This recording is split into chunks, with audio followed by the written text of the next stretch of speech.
Udah pada cuci tangan? Jangan lupa kalau keluar pakai masker. Terus ingat, jaga jarak ya. Oh iya, satu lagi. Makan makanan yang sehat ya.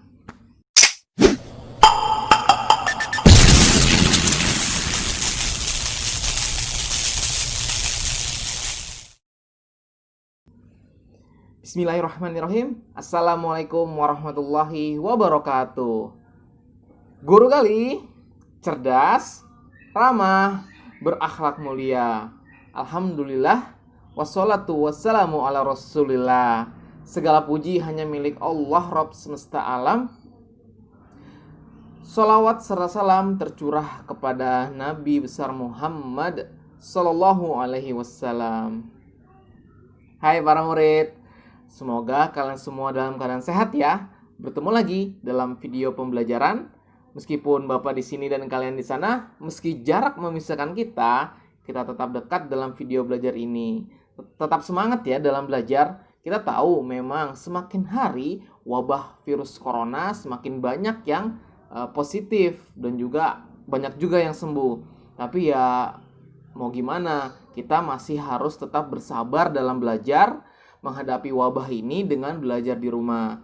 Ya, jangan lupa protokol kesehatannya dan jangan bosan-bosan di rumah dan tetap semangat di rumah aja ya. Oke, hari ini kita mau ngapain, Pak? Kita akan membahas sedikit pembelajaran apa ya? Enggak sih, Bapak awali hari ini mau bercerita gitu. Bercerita pengalaman Bapak tentang apa yang Bapak alami pekan kemarin ya, pengalaman Bapak di rumah sakit saat wabah corona begini gitu ya. Namanya lagi wabah, apalagi yang namanya rumah sakit, banyak orang yang sakit di sana. Kita benar-benar harus ketat, harus teliti, harus perfeksionis ya untuk tingkah laku kita saat di luar rumah gitu. Awal-awal virus corona ada ya, ramai di Indonesia, Bapak benar-benar habis dari Indomaret, habis dari pasar atau habis dari manapun langsung ke rumah, ganti baju gitu, mandi, bersih-bersih biar nggak ada kuman dan bakteri yang menempel. Dan semakin berjalannya waktu, wabah di Indonesia bukan malah menghilang tapi malah bertambah banyak. Qadarullah, mudah-mudahan ini semua takdir Allah yang kita bisa terima dengan lapang dada, dengan hati yang tulus dan ikhlas, dan tetap ikuti aturan yang ada ya. Ya, sebelumnya Bapak juga kaget gitu dapat kejadian seperti pekan lalu. Lagi ngajarin kalian, lagi ngecek-ngecek tugas kalian di hari Senin pekan lalu, tiba-tiba dapat kabar ayah Bapak ngedrop itu, tidak sadarkan diri, kayak tidur gitu, tidak nyaut kalau diajak ngomong, diajak bicara. Terus ya udah langsung sigap, langsung pesan Grab, langsung Grab kita ke rumah sakit. Langsung ke rumah sakit, di IGD langsung ditangani ternyata ayah Bapak kena sakit yaitu gulanya rendah. Jadi sampai tidak sadarkan diri. Ya alhamdulillah hari Kamis hari Kamis kayaknya, hari Kamis itu alhamdulillah sudah pulang malamnya dan sekarang sudah dirawat jalan di rumah. Harus benar-benar, mungkin Bapak juga punya kekurangan gitu, kurang perhatian sama orang tua, kurang perhatian sama makannya, kurang perhatian sama kasih sayang ke orang tua. Dulu waktu kecil kita disayang-sayang gitu sama orang tua, tapi kalau udah besar jangan sampai kita gitu nggak sayang lagi sama orang tua kita. Jangan lupa doakan terus kedua orang tua kita meskipun masih kecil gitu kan. Meskipun nanti kalau sudah besar tetap doakan yang muslim ya, khususnya dengan doa yang biasa kalian bacakan gitu kan. Gimana doanya? Tahu nggak? Bismillahirrahmanirrahim. Rabbighfirli wali walidayya warhamhuma kama rabbayani shoghira.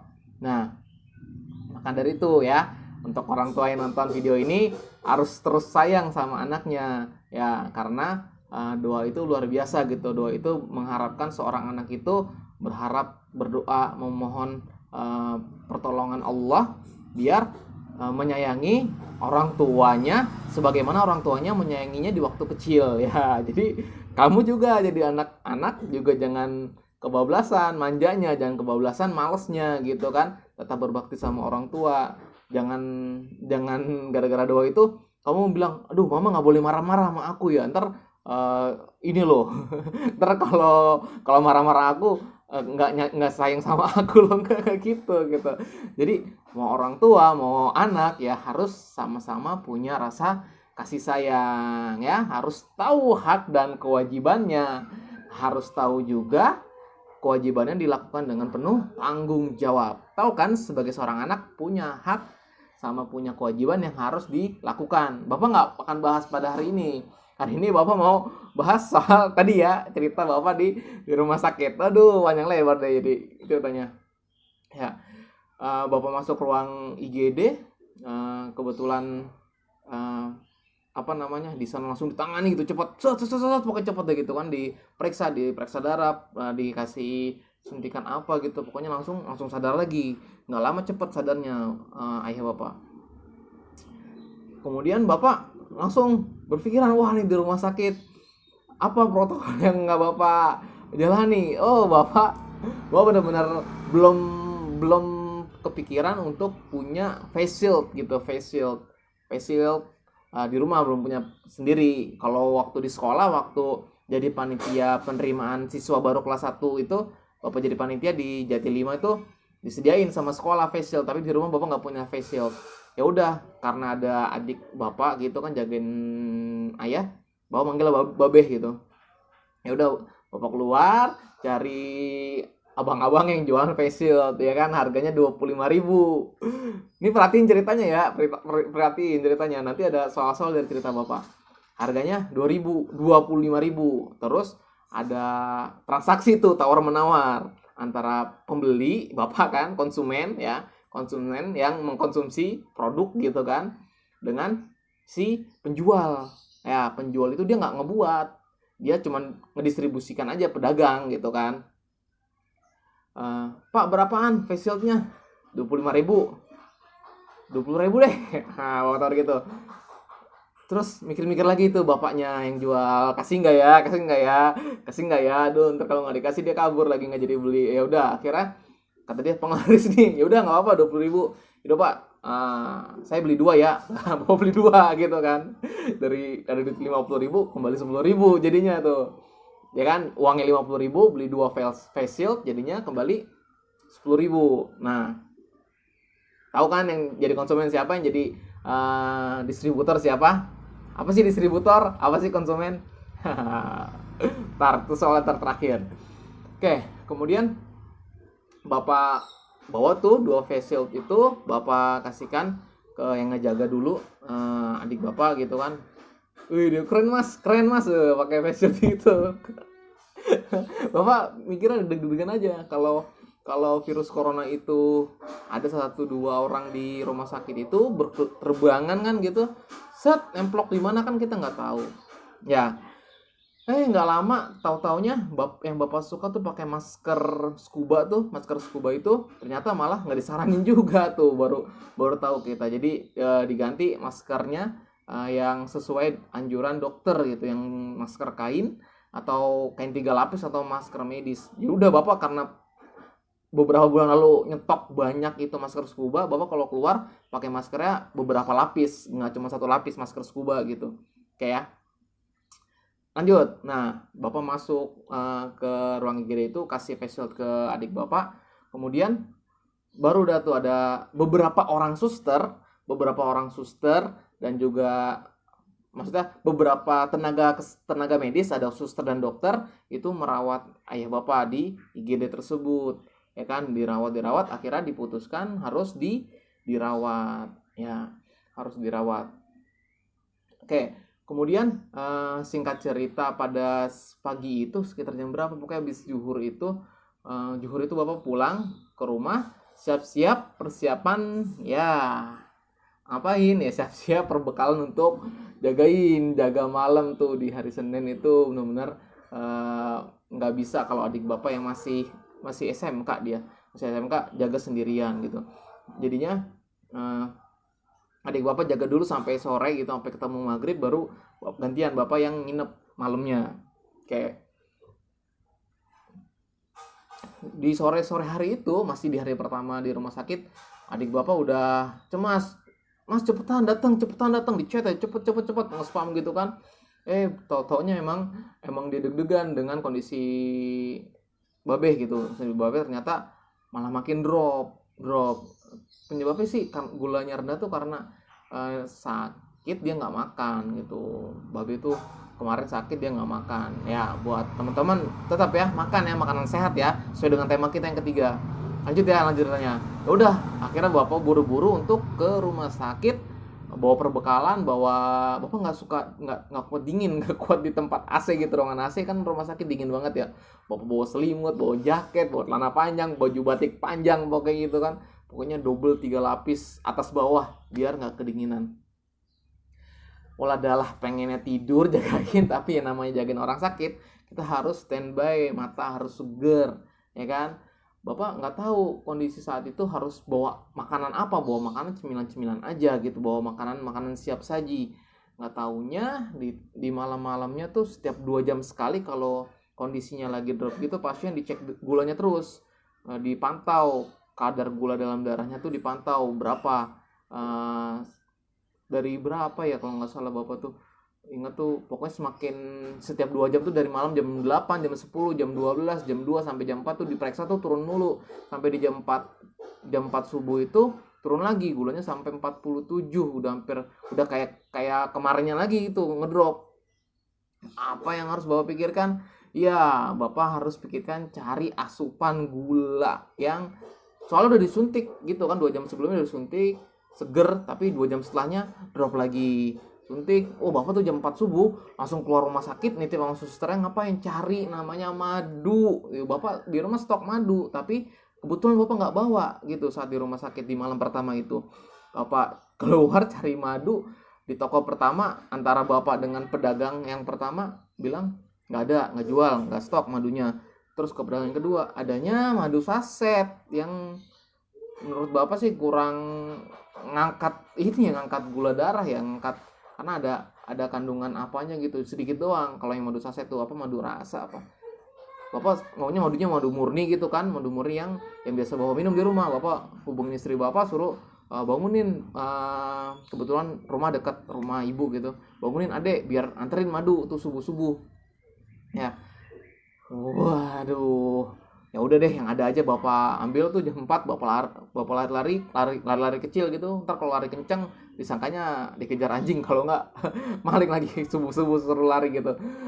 Langsung bapak lari kecil, jalan cepat gitu ke ruangan babeh lagi, di ruang rawat lagi. Kemudian di situ diminumin madunya itu, yang saset itu 1-2 ya, agak segeran dikit, nambahin kadar gulanya dalam tubuhnya dia.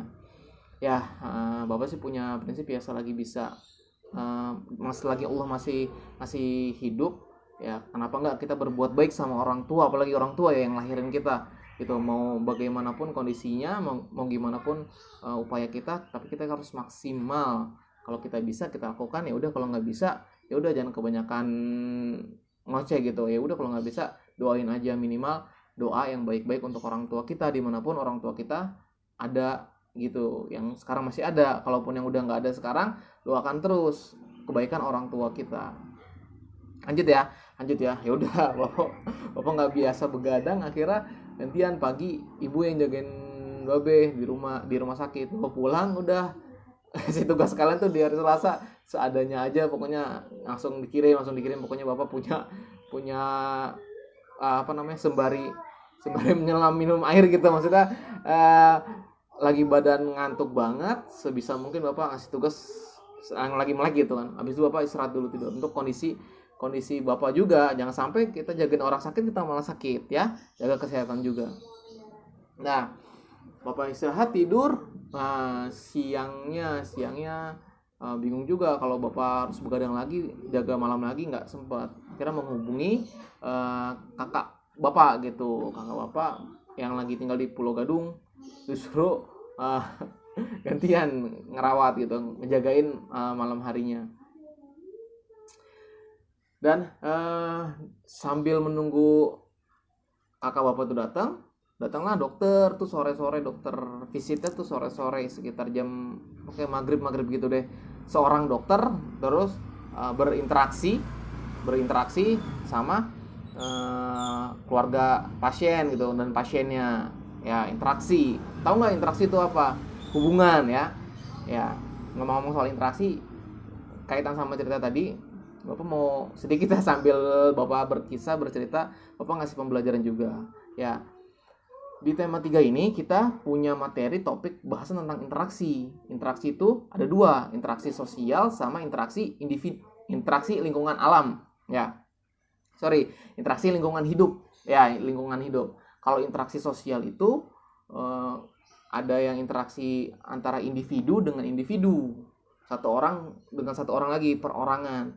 Kalau interaksi sosial individu dan kelompok, ingat ya, individu sama kelompok. Kayak misalnya seseorang dengan sekelompok, kayak guru mengajari para murid. Ataupun ada interaksi sosial antar kelompok. Antar kelompok itu kayak main bola nih, tim A lawan tim B gitu ya. Tuh namanya interaksi sosial. Lagi interaksi lingkungan hidup. Interaksi lingkungan hidup kayak misalnya kita pagi-pagi keluar menghirup udara segar, kita nyiram tanaman, kita punya interaksi sama lingkungan hidup, sama tanaman. Ya, kita lanjut ya cerita Bapak. Di malam ketiga, malam kedua kan abang Bapak tuh, kakak Bapak tuh. Di malam ketiga piket lagi Bapak. Di hari Rabu malamnya tuh Bapak piket jaga malam lagi. Dan alhamdulillah semakin membaik kondisi ayah Bapak. Dan malam-malamnya itu udah sakit, tangannya bengkak. Bapak itu infusannya karena dilepas infusnya, ya udah tinggal nunggu dokter visit di Kamis sorenya itu. Tapi belum datang tuh, ditungguin pagi siang sore. Emang dokter visitnya malam kan, malam maghrib gitu. Datangnya jam 5. Alhamdulillah tuh cepet jam 5. Ya udah langsung lah pesan Grab, kita pulang ke rumah. Ya alhamdulillah, harus ya pengingat Bapak juga ya, pengingat kita juga gitu. Gak cuman orang yang sakit yang bisa tiba-tiba meninggal, ataupun bisa juga orang-orang yang lagi sehat tiba-tiba meninggal. Ya alhamdulillah Allah masih ngasih amanah kepada orang tua Bapak. Mudah-mudahan makin terus Bapak juga bisa meningkatkan ibadah Bapak kepada Allah Subhanahu wa taala. Begitupun orang tua Bapak semoga selalu sehat dan bisa beraktivitas dan beribadah seperti sedia kala. Begitupun teman-teman, adik-adik, para murid semua ya. Selagi Allah masih ngasih amanah kalian untuk hidup gitu kan, kenapa enggak sih kalian gunakan untuk beribadah? Jangan digunakan buat yang enggak gitu kan. Main game sampai malam yang enggak ada gunanya, terus bangun kesiangan, foto kehadiran ataupun belajar jadi lesu gitu. Cobain habis isya tidur, bangun jam 3 jam 4 seger, enak badan menghadapi aktivitas sehari-hari. Ya ini mungkin tips ya untuk hidup sehat. Salah satunya yaitu dengan tidur yang cukup gitu, dengan mengkonsumsi makanan yang sehat tentunya ya kan. Ya kemarin kalian sudah buat tuh menu makanan impian kalian kan, yang penuh dengan protein. Ada protein hewani, ada protein nabati, terus ada karbohidratnya juga, dan manusia juga membutuhkan namanya glukosa, dan juga manusia juga membutuhkan lemak, tapi jangan sampai berlebihan. Oke? Nah itu sih yang mau Bapak sampaikan untuk hari ini. Lama nggak bikin video ini, hampir 1 pekan lebih. Agak kaku juga harus ngomong apa ya, harus ngebahas apa. Udah Bapak bercerita aja tentang kisah Bapak di rumah sakit saat wabah corona begini, yang deg-degan, deg-degser banget gitu, serba takutan. Terus juga hari ini kalian cuman komen ya, apa sih komennya? Kalian komen dari cerita Bapak ya, dari cerita Bapak. Kira-kira kalian tentukan interaksi sosial atau interaksi lingkungan hidup yang terjadi ya. Dari cerita yang Bapak barusan cerita, kalian tentukan interaksi sosial apa yang terjadi, ataupun interaksi lingkungan hidup apa yang terjadi saat Bapak cerita. Kalau misalnya interaksi sosial kamu apain ya? Kamu tentukan ini antara individu, atau individu dengan kelompok, ataupun kelompok dengan kelompok. Ya, itu sih yang bisa Bapak sampaikan hari ini. Semoga kita bisa terus belajar dengan badan yang sehat, ya, pikiran yang cerdas, akhlak yang mulia, ya. Wassalamualaikum warahmatullahi wabarakatuh. Terima kasih Guru Gali. Dah.